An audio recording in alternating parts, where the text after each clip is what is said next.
வணக்கம், welcome to Aditya M theory astrology.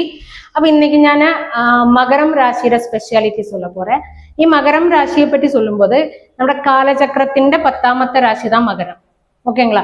നമ്മൾ കാലചക്രത്തിന്റെ ഫസ്റ്റിൽ നിന്ന് കൗണ്ട് பண்ணும்போது കാലചക്രത്തിന്റെ 10ാമത്തെ രാശി தான் மகரம். அப்போ மகரத்தில் யாருக்கெல்லாமோ லக்னம் வருது, இல்லைன்னா யாரெல்லாம் மகரம் ராசியில் பிறந்திருக்கோ அவருக்கு கொஞ்சம் ஸ்பெஷாலிட்டி இருக்கு.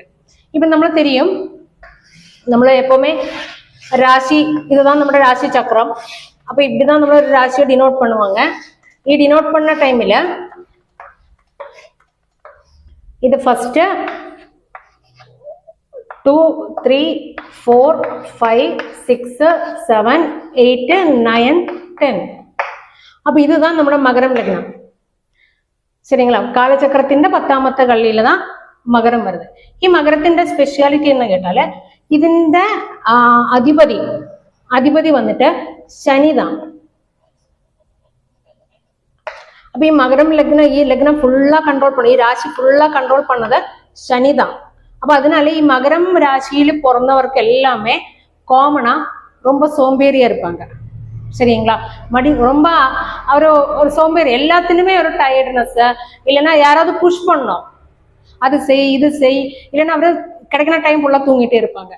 அவ்வளோ ஸ்லோவா இருப்பாங்க இந்த மகர ராசியில பிறக்கிறவரை. ஏன்னா അതിന്റെ அதிபதி அவரை கண்ட்ரோல் பண்ணது வந்துட்டு சனிதான், வேற எதுவுமே இல்லை.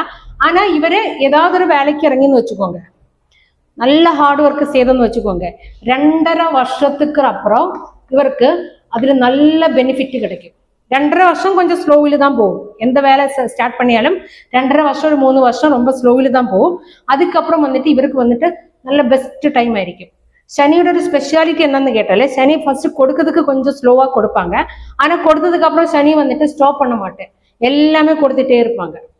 அப்ப சனி யாருக்கெல்லாம் சனி இருக்கோ அவரெல்லாம் 2.5 வருஷம் கொஞ்சம் ஹார்ட், ஒரு வேலையில கொஞ்சம் 2.5 வருஷம் கொஞ்சம் பிடிச்சு நின்று கொஞ்சம் ஹார்ட் ஒர்க் கொஞ்சம் கஷ்டப்பட்டுன்னு வச்சுக்கோங்க, அதுக்கு மேல அவருக்கு நல்ல ப்ராஃபிட் வரும். பிசினஸ் ஆயாலும் சரி, புது ஜாப் ஆயாலும் சரி, யாருக்கெல்லாமே மகர ராசியில் இருக்கோ அவரெல்லாம் 2.5 வருஷம் கொஞ்சம் கஷ்டப்பட்டுன்னு வச்சுக்கோங்க, அதுக்கு மேல அவருக்கு நல்ல பெஸ்ட் டைம் தான் இருக்கு.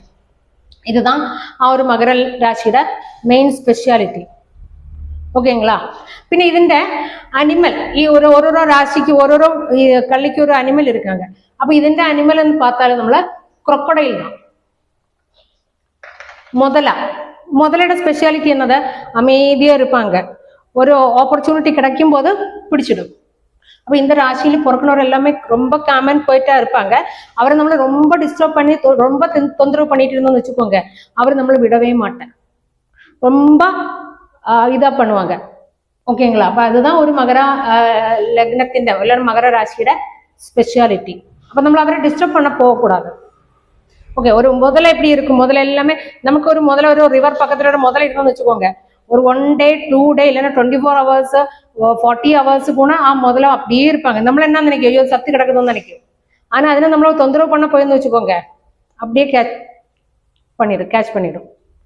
ஒரு இதுதான் மகரம் ராசியில பிறந்தவரோட மெயின் ஸ்பெஷாலிட்டி. அப்ப அவரோட அதிபதி வந்து சனி தான். அப்ப அவர் எப்பவுமே சனியை பாசிட்டிவா மாத்திட்டே இருக்கணும். சரிங்களா? சனியை பாசிட்டிவா மாத்தணும்.